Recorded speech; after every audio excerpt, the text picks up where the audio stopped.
तो हमने barrier penetration की चर्चा पिछले क्लास में की थी। अगर पार्टिकल इस तरह के पोटेंशियल में है जिसमें x बराबर 0 तक कोई पोटेंशियल नहीं है, 0 है, x बराबर L के आगे भी कोई पोटेंशियल नहीं है, 0 है, लेकिन 0 से L के बीच में एक बड़ा सा पोटेंशियल है और पार्टिकल की एनर्जी इससे कम है, तब वैसी हालत में हमने देखा कि सारे जब आप ये इक्वेशंस लिखते हैं और मैचिंग कराते हैं स्लोप की और वेव फंक्शंस की, तो दाहिने साइड में यानी x बराबर L के बाहर भी पार्टिकल्स के मिलने की ठीक ठाक संभावनाएं रहती हैं और वो डिके भी नहीं करती है, तो एक फ्री पार्टिकल की तरह वो आगे बढ़ता रहता है। अर्थात अगर हमने एक बीम यहाँ से भेजी है तो वो बीम के कुछ पार्टिकल्स तो यहाँ रिफ्लेक्ट करते हैं और कुछ पार्टिकल्स यहाँ से आगे भी ट्रांसमिट हो जाते हैं। तो ये जो रीजन है क्लासिकली फॉरबिडन रीजन।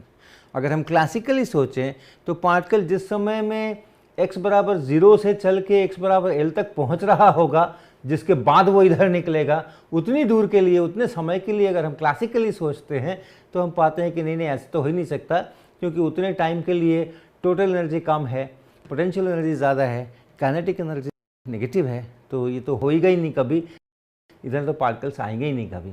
लेकिन ऐसा नहीं है, हमारे क्वांटम मैकेनिक्स के नियमों के अनुसार ये पार्टिकल्स इधर निकल करके आ सकते हैं, और कितने आ सकते हैं उसके लिए हम लोग ये कर सकते हैं इस तरह का, कितने रिफ्लेक्ट करेंगे, कौन सा फ्रैक्शन, उसके लिए J2/J1 कर सकते हैं। J2 इसके करस्पॉन्डिंग प्रोबेबिलिटी करंट डेंसिटी है, J1 इस इंसिडेंट बीम के करस्पॉन्डिंग प्रोबेबिलिटी करंट डेंसिटी है, और J3 अगर हम ले लें ये वाला जो कि इस साइड का है, तो हम कितने पार्टिकल्स ट्रांसमिट हो गए उसका फ्रैक्शन हमें यहाँ से मिल सकता है J3/J1। और ये जब हम करते हैं तो इस T के लिए, इस ट्रांसमिशन के लिए कितने पार्टिकल्स निकल करके आ जाएंगे, या क्या प्रोबेबिलिटी है कि एक पार्टिकल है तो क्या प्रोबेबिलिटी है कि वो इधर आ जाएगा और इधर वापस नहीं जाएगा, वो प्रोबेबिलिटी हम जब निकालेंगे तो उसका एक्सप्रेशन यहाँ पर जो लिखा है ऐसा कुछ आएगा।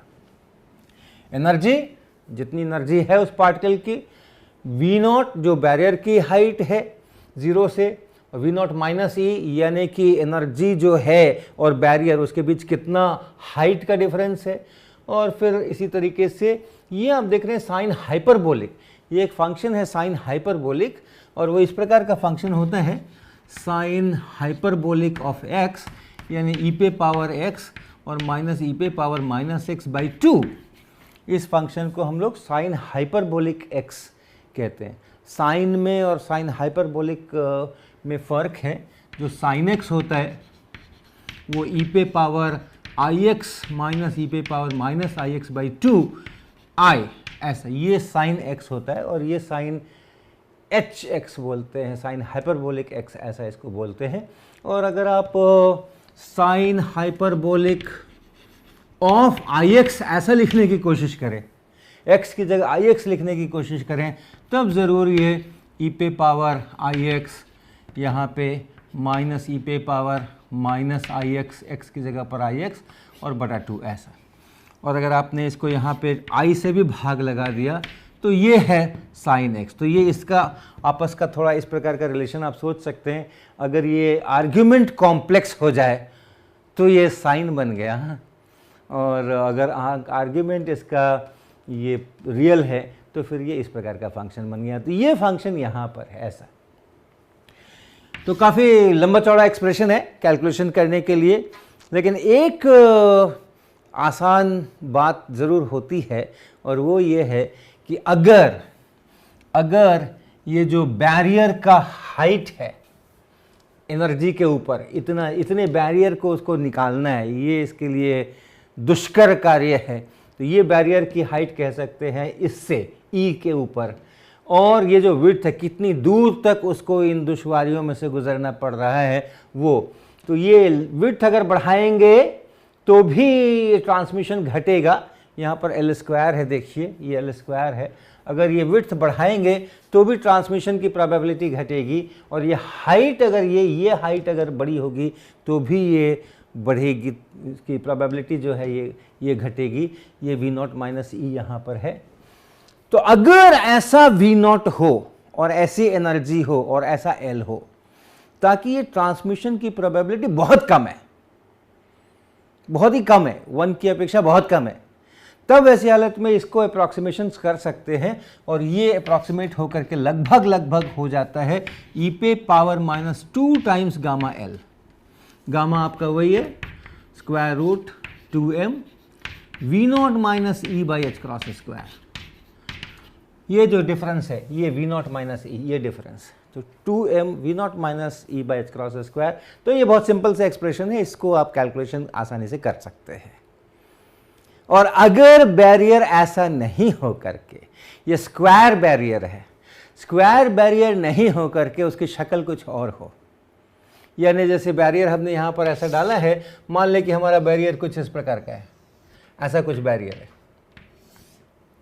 ये है, और पार्टिकल की एनर्जी ये है, इतनी पार्टिकल की एनर्जी है, और एक पार्टिकल अगर इधर से आता है तो क्या प्रोबेबिलिटी है कि इधर निकलेगा, इधर ये बैरियर क्रॉस कर पाएगा। तो उसके लिए भी हम जो एक्सप्रेशन है, अगर बहुत छोटी प्रोबेबिलिटी है तो इसी प्रकार से लिख सकते हैं। वो एक्सप्रेशन हम लिखेंगे e पे पावर -2 गामा एल है वहाँ पे इंटीग्रेशन गामा dx, ऐसा कहाँ से कहाँ तक, जितनी देर ये इस नेगेटिव काइनेटिक एनर्जी वाले रिज्म में रहा है वहाँ से वहाँ तक।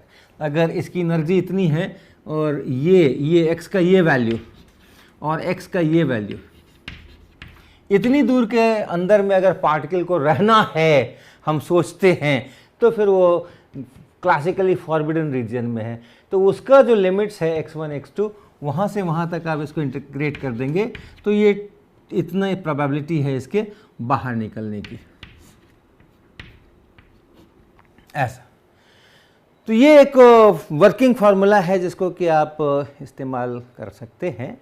और अब हम थोड़े से आपको जो प्रैक्टिकल सिचुएशंस में इसका इस्तेमाल करते हैं, जो रियल में दुनिया के अंदर में होता है, दिखता है और इसके बिना वो हो नहीं सकता है, तो उसकी थोड़ी सी चर्चा करेंगे हम। तो पहला जो हमारा एग्जाम्पल है वो है फ्यूजन इन सन। तो सूरज के अंदर जैसा आप जानते हैं कि हाइड्रोजन है जिसका हीलियम बन रहा है, और हाइड्रोजन कैसा है, उसमें जो इलेक्ट्रॉन्स हैं वो तो उसके न्यूक्लियस के साथ बंधे नहीं हैं क्योंकि टेम्परेचर बहुत हाई है। जो कोर में टेम्परेचर है वो कुछ 1.5 इंटू 10⁻7 केल्विन इस आसपास का टेम्परेचर है। और इसके लिए अगर आप काइनेटिक एनर्जी लिखें, एवरेज काइनेटिक एनर्जी, तो वो कुछ 1.9 किलो इलेक्ट्रॉन वोल्ट बनती है। प्रोटॉन्स जो वहाँ पर प्रोटॉन्स ही हो गए क्योंकि इलेक्ट्रॉन्स तो इतने हाई टेम्परेचर्स के ऊपर उसमें बंधे रह नहीं सकते हैं, तो वो प्रोटॉन्स इतनी एवरेज काइनेटिक एनर्जी से इधर उधर रैंडमली चल रहे होते हैं। तो ऐसे जब प्रोटॉन्स आपस में, ये दो प्रोटॉन्स एक दूसरे के बहुत नज़दीक आते हैं, तब फिर उनका संलयन होता है, उनका फ्यूज़न होता है, और फिर एक रिएक्शन, जो पहला रिएक्शन शुरुआत होती है वो ऐसे होती है। ये यहाँ से मिलकर के 2H1 जिसको ड्यूटेरॉन कहते हैं, ये बनता है, साथ में कुछ और पार्टिकल्स बनते हैं, कुछ बीटा डीके वगैरह होता है, कुछ न्यूट्रिनो एंटी न्यूट्रिनो निकलते हैं, वो सब होता है। प्रोटॉन का न्यूट्रॉन बनता है, तो एक आपको ये पार्टिकल मिलेगा और एक आपको ये पार्टिकल मिलेगा, न्यूट्रिनो मिलेगा। तो ऐसा कुछ रिएक्शन होता है, ये न्यूक्लियर रिएक्शन है। यहाँ पे एक न्यूक्लियस बन गया है, ये दो प्रोटॉन्स यहाँ अलग अलग थे, अब उन्होंने आपस में मिल करके एक न्यूक्लियस बनाया है जिसमें कि एक प्रोटॉन का न्यूट्रॉन में कन्वर्शन भी हो गया है, लेकिन वो दोनों यहाँ पर हैं, वो एक न्यूक्लियस बन गया है, बॉन्डिंग हो गई है, बाउंड सिस्टम बन गया है। यहाँ से शुरुआत होती है, फिर आगे हीलियम तक जाता है। लेकिन ये होने के लिए आप देखें दोनों प्रोटॉन्स में पॉजिटिव चार्जेस हैं, वो पॉजिटिव चार्जेस होने के कारण एक दूसरे को रिपेल करते हैं। तो अगर आप पोटेंशियल एनर्जी उनके बारे में सोचें, दो प्रोटॉन्स हैं, एक यहाँ और एक यहाँ, मान लीजिए एक इधर को चल रहा होगा, एक इधर को चल रहा होगा, और मोस्ट फेवरेबल केस एक दूसरे की तरफ चल रहे हैं, और ये डिस्टेंस इनके बीच का r है। तो जो कूलम्ब पोटेंशियल एनर्जी है VR, कूलम्ब पोटेंशियल एनर्जी, वो होगी इसका चार्ज इंटू इसका charge Q1 Q2 by 4πε0 into R।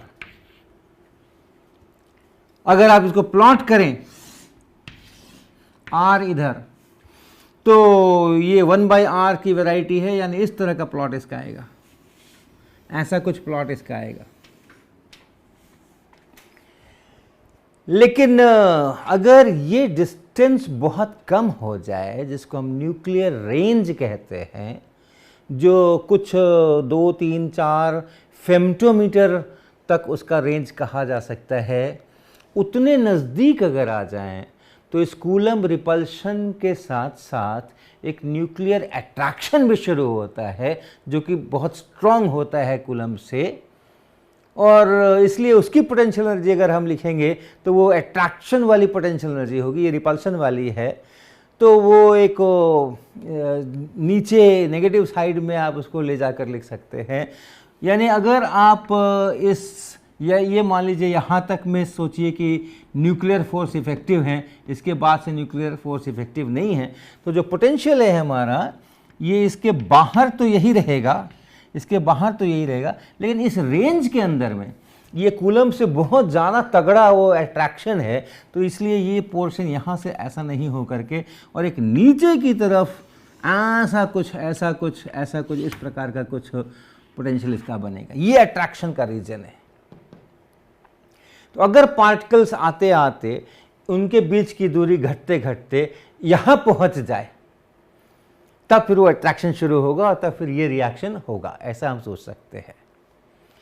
तो ज़रा कोशिश करें कि अगर ये आपस में बहुत दूर दूर हैं, यहाँ कहीं पर हैं, और कुछ उनकी एनर्जी है, कुछ उनकी एनर्जी है, और कितनी एनर्जी है, तो 1.9 किलो इलेक्ट्रॉन वोल्ट एक पार्टिकल की है, दोनों को मिला करके सोच लीजिए 3.8 keV इतनी इसकी एनर्जी हो गई। तो ये 3.8 keV अगर एवरेज वाले पर बात करते हैं तो ये कुछ 4 MeV टाइप इसकी एनर्जी है। और ये कितना है, ये ऊंचाई कितनी है, तो ये हम लोग निकाल सकते हैं। ये मान लीजिए कि इसको R को आप कितना ले लें, ये जो चीज़ है ये होती है 1.44 EV/nm। और अगर आपने इस R को ले लिया मान लीजिए 3.6 फेम्टोमीटर, ऐसा ले लिया इसको। 3.6 क्यों ले रहा हूँ मैं, ताकि ये आसानी से यहाँ से कट के 4 हो जाए और कोई 0.4 हो जाए, और कोई बड़ी बात नहीं है, क्योंकि रेंज इसी प्रकार के होते हैं, 3 फेम्टोमीटर 4 फेम्टोमीटर ऐसे ही कुछ रेंज न्यूक्लियर के होते हैं, जिसके बाद न्यूक्लियर फोर्स इफेक्टिव होता है। तो मैंने 3.6 इसलिए लिया है ताकि इसको अगर मैं यहाँ से काटने की कोशिश करूँ तो सीधा 0.4 हो जाए। तो कितना बन गया ये 0.4 और 1 nm। 1 nm का मतलब कितने फेम्टोमीटर, 10⁻6 फेम्टोमीटर, नैनो पिको फेम्टो। तो ये और दैट्स इट, और बटा FM, तो ये कट गया इससे। क्या पता चला, दिस इज 400, 3 यूनिट्स मैंने यूज़ कर लिया और 3 मिनट्स को keV लिख दें, 400 keV। 400 keV ये हमें पोटेंशियल एनर्जी यहाँ पे मिलती है, ये 400 keV मिलती है। ये क्या है 3.84 keV है ये, और ये है 400 keV। मुझको इसको बहुत ऊपर ले जाने की ज़रूरत है, मुझे इसे बहुत ऊपर ले जाने की ज़रूरत है, ऐसा। ये 400 keV, ये इसका बैरियर का हाइट है, ये 400 keV।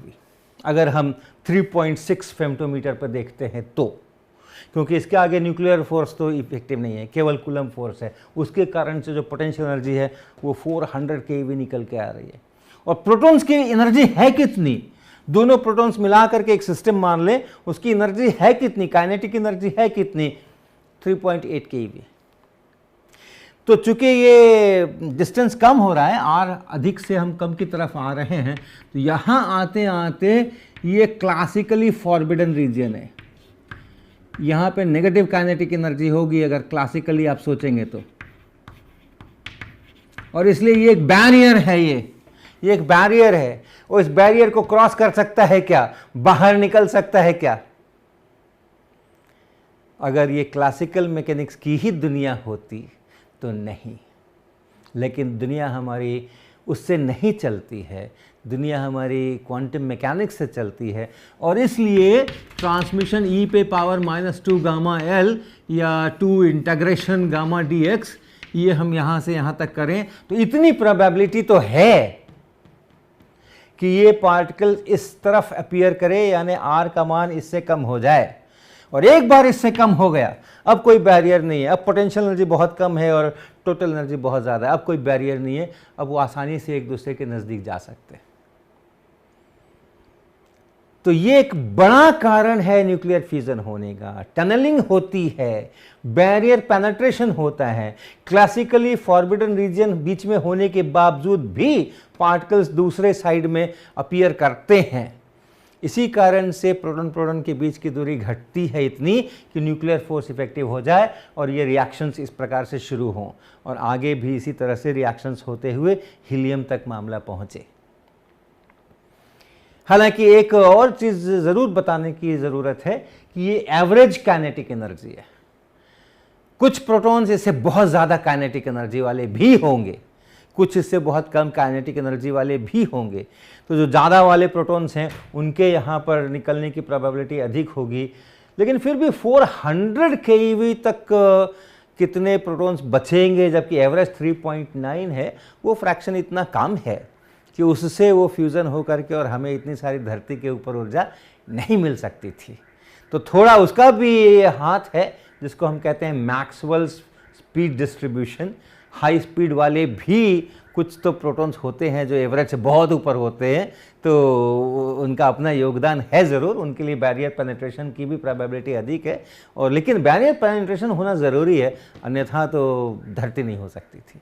तो ये पहला एक ज्वलंत उदाहरण है कि क्वांटम मैकेनिक्स के रूल्स तो हमें जानने ही पड़ेंगे, उसके अनुसार तो दुनिया को चलाना ही पड़ेगा।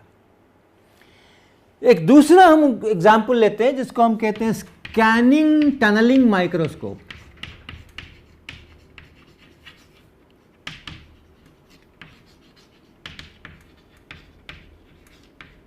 STM। ये एक यंत्र है और उस यंत्र का जो बेसिक सिद्धांत है वो इस बैरियर पेनिट्रेशन पर ही है।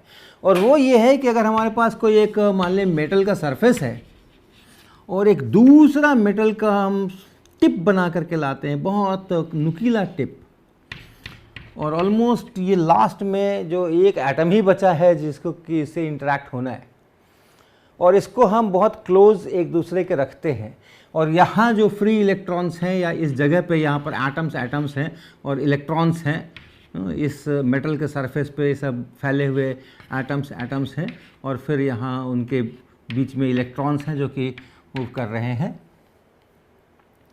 जहाँ एटम्स आयंस हैं वहाँ पे इलेक्ट्रॉन्स की डेंसिटी अलग है, जहाँ आयंस नहीं हैं वहाँ पे इलेक्ट्रॉन्स की डेंसिटी अलग है, क्योंकि आयंस के कारण से एक लार्ज पोटेंशियल है उनको खींचने का। इस इलेक्ट्रॉन के लिए इस मेटल से इस मेटल में अगर हम ऐसे जाने की कोशिश करें तो किस तरह का पोटेंशियल हमें मिलने वाला है। तो आप जानते हैं मेटल से अगर इलेक्ट्रॉन को बाहर निकालना हो तो एक वर्क फंक्शन इतनी एनर्जी देनी पड़ती है, तब वो बाहर निकलता है। अर्थात बाहर जो निकला है तो उसको एक वहाँ पर पोटेंशियल अधिक है, मेटल के अंदर में जो पोटेंशियल एनर्जी है वो कम है और यहाँ पर पोटेंशियल एनर्जी अधिक है, इसीलिए हमको उतना एनर्जी देना पड़ता है, उसकी काइनेटिक एनर्जी उतनी बढ़ानी पड़ती है ताकि वो यहाँ पर आ सके। फिर से मेटल में घुसेगा तो फिर से उसको यहाँ पर स्वतंत्रता है, यहाँ कोई दिक्कत नहीं है। यहाँ निकलना कठिन है, यहाँ निकलना कठिन, जब तक आप एनर्जी दोगे नहीं यहाँ निकलेगा नहीं। तो आप फोटो इलेक्ट्रिक इफेक्ट करते हैं या हीट एनर्जी देते हैं, थर्मो आयनिक एमिशन कराते हैं, एनर्जी देना पड़ता है इसको यहाँ से यहाँ लाने में। अभी जो एनर्जी है वो सफिशिएंट नहीं है। तो इट्स लाइक ए बैरियर, यहाँ के पोटेंशियल एनर्जी को आप जीरो अगर कहते हैं तो जब ये ऊपर ऐसे उठेगा ये बाहर निकलने की कोशिश करेगा तो इतना बड़ा बैरियर है, जितना ये गैप है उतना बैरियर की विड्थ है, और फिर से अंदर घुस गया तो फिर से बैरियर जो है छोटा हो गया। अब ये छोटा बड़ा हो सकता है, अलग अलग मेटल्स हैं तो उनके वर्क फंक्शन अलग अलग होते हैं, इसलिए छोटा बड़ा हो सकता है। उसके अलावा हम लोग इसको एक बैटरी से भी जोड़ के, जिसको बायसिंग कहते हैं, ऐसा कर देते हैं तो एक साइड जो है उसको हम लोग घटा देते हैं, एक साइड को हम लोग बढ़ा देते हैं, इस तरह से। तो ये जो इलेक्ट्रॉन्स हैं, इन इलेक्ट्रॉन्स को एक बैरियर मिल गया है, इन इलेक्ट्रॉन्स को एक बैरियर मिल गया है, और इसके कारण से ये इससे निकल के इसमें नहीं जा सकता है। इसकी एनर्जी जो है वो अभी कम है, और वो एनर्जी ऐसी है कि इसमें नहीं जा सकता है क्लासिकली।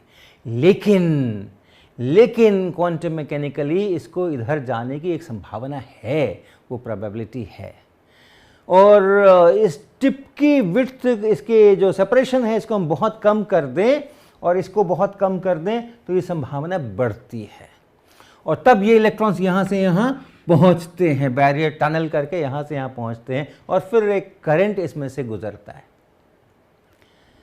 तो जहाँ इलेक्ट्रॉन्स हैं वहाँ ये करंट होगा, जहाँ इलेक्ट्रॉन्स नहीं हैं वहाँ करंट नहीं होगा। जहाँ एटम्स हैं वहाँ पर इलेक्ट्रॉन्स की डेंसिटी जो है वो कुछ अलग है, तो वहाँ पे करंट होगा। दोनों एटम्स के बीच में, अगल बगल के एटम्स के बीच में जो खाली जगह है वहाँ पे इलेक्ट्रॉन की डेंसिटी कम है, तो वहाँ पे कम करंट होगा। तो इसको अगर इस करंट को नाप लें, इस टनलिंग करंट को नाप लें, तो हमें पता चलता है कि कहाँ कितना इलेक्ट्रॉन्स की डेंसिटी है, और कहाँ एटम्स हैं और कहाँ एटम्स नहीं है, उनके बीच का सेपरेशन कैसा है। तो आप पिक्चर्स में देख सकते हैं कि एसटीएम से एटम बाय एटम का इमेज किया जाता है। एक एक एटम आप अलग अलग इमेज में देख सकते हैं। तो ये एसटीएम की खासियत है। कुछ इधर की तरफ चलें तो 0.1 एंगस्ट्रॉम इतने का सेपरेशन में आप चीज़ें देख सकते हैं, और वर्टिकल में अगर आप चलें तो 0.01 एंगस्ट्रॉम इतने सेपरेशन में आप चीज़ें देख सकते हैं। तो ये एटॉमिक लेवल पे एक एक एटम को सेपरेट सेपरेट देख पाना सरफेस के ऊपर, ये इस बैरियर टनलिंग के ही कारण से संभव हुआ है। इसी तरीके से अल्फा पार्टिकल आप जानते हैं, अल्फा डिके होता है। एक न्यूक्लियस अगर है और उस न्यूक्लियस में बड़ा न्यूक्लियस खास करके जब होता है तो उससे अल्फा डिके हो सकता है। अर्थात अगर कोई न्यूक्लियस है X जिसमें Z प्रोटॉन्स हैं, N न्यूट्रॉन्स हैं, A टोटल नंबर है, तो इसका Y बन सकता है A-4, और ये Z-2 हो जाए, N-2 हो जाए। दो प्रोटॉन्स और दो न्यूट्रॉन्स मिल करके अंदर में यहाँ पे अल्फा पार्टिकल बना लेते हैं, और ये अल्फा पार्टिकल यहाँ से बाहर निकलता है प्लस दैट अल्फा पार्टिकल। तो जब ये बाहर निकलता है तो कैसा पोटेंशियल इसको मिलता है? ये जो बचा हुआ न्यूक्लियस है Z-2e, ये उस पर चार्ज है, और उस अल्फा पार्टिकल पे ये चार्ज है, और बाई 4πε0r ये है Vr, ये है पॉजिटिव, ये है Vr। और इस Vr को अगर आप टिपिकली कैलकुलेट करिए यूरेनियम के लिए, और जो अल्फा डीके होते हैं जो उनके लिए, इनको टिपिकली आप इवैल्यूएट कीजिए और उसके अनुसार आप प्लॉट कीजिए। तो जब तक ये न्यूक्लियस के अंदर में है ये अल्फा पार्टिकल, तब तक इसको न्यूक्लियर फोर्सेस भी मिल रहे हैं, और इसलिए जो पोटेंशियल एनर्जी है वो अट्रैक्टिव पोटेंशियल एनर्जी है। लेकिन जब ये यहाँ से बाहर निकल आया, यहाँ से जब ये बाहर निकल आया, उसके बाद की बात अगर आप सोचें, ये इसकी पोटेंशियल एनर्जी आप कह सकते हैं ये न्यूक्लियर रेंज, न्यूक्लियस के भीतर है ये, इस न्यूक्लियस के अंदर अंदर है ये, लेकिन बाहर जब निकलेगा तो ये वाला पोटेंशियल आ जाएगा। और ये पोटेंशियल आप जानते हैं कैसा होता है, ऐसा होता है। और इसको अगर देखते हैं तो इसकी जो एनर्जी है, इस अल्फा पार्टिकल की जो एनर्जी है वो इस बैरियर से कम होती है। ये इसकी एनर्जी इतनी होती है, और इसलिए इसको इधर निकलने के लिए फिर से बैरियर टनलिंग ही सहारा है, और बैरियर टनलिंग के ही कारण से ये इससे बाहर निकल पा रहा है, नहीं तो ये इससे बाहर नहीं निकलता। तो अल्फा डीके होते हैं, ये भी इसी बैरियर टनलिंग के कारण से है। और इसकी एनर्जी में थोड़ा थोड़ा परिवर्तन अगर हो जाए, अल्फा पार्टिकल जो बाहर निकलते हैं, तमाम जितने अल्फा डीके वाले न्यूक्लियस हैं सबको मिला लीजिए, तो इस अल्फा पार्टिकल की जो एनर्जीज होती हैं वो साधारणतः 4 मेगा इलेक्ट्रॉन वोल्ट से 9 मेगा इलेक्ट्रॉन के बीच में ही होती है, मेगा इलेक्ट्रॉन वोल्ट के बीच में ही होती है, 4 to 9। तो उसमें थोड़ा थोड़ा ऊपर नीचे होने से चूंकि टनलिंग प्रोबेबिलिटी बहुत ज़्यादा चेंज होती है, e⁻² गामा L है वो, तो थोड़ा सा अगर आपने ये घटा दिया, बैरियर का हाइट घटा दिया, विड्थ घटा दिया, तो प्रोबेबिलिटी बहुत बढ़ जाती है। इसीलिए लाइफ टाइम में बहुत फर्क है। अल्फा पार्टिकल्स के लाइफ टाइम्स का अगर आप पूरा स्केल देखें तो वो सहस्त्रों वर्षों तक का भी हो सकता है, कई हजार साल, कई लाख साल का भी लाइफ टाइम हो सकता है। यानी बैरियर टनलिंग की प्रोबेबिलिटी वहाँ बहुत कम है, अल्फा पार्टिकल का निकलना बहुत मुश्किल है। और लाइफ टाइम माइक्रो सेकेंड्स का भी हो सकता है, यानी बहुत ज़्यादा प्रोबेबिलिटी है फट से निकल जाएगा अल्फा पार्टिकल, लेकिन एनर्जी में बहुत फ़र्क नहीं है, वो 4 से 9 MeV के ही अंदर में है। तो ये सारी चीज़ जो है वो इसी से एक्सप्लेन हो सकती है और इससे एक्सप्लेन हो सकती है। ये बैरियर हाइट जब घटेगी और ये जब विड्थ घटेगी तो बड़ी तेज़ी के साथ में ये प्रोबेबिलिटी बढ़ती है, और इसलिए लाइफ टाइम के अंदर में उतना बड़ा अंतर निकल करके आता है छोटे से एनर्जी रेंज के कारण से। तो ये सब जो वास्तविक रियल लाइफ सिचुएशंस हैं, इवेंट्स हैं, वो सारे हम लोग इस बैरियर टनलिंग, इस क्वांटम फिजिक्स के रूल के ही आधार के ऊपर समझ सकते हैं।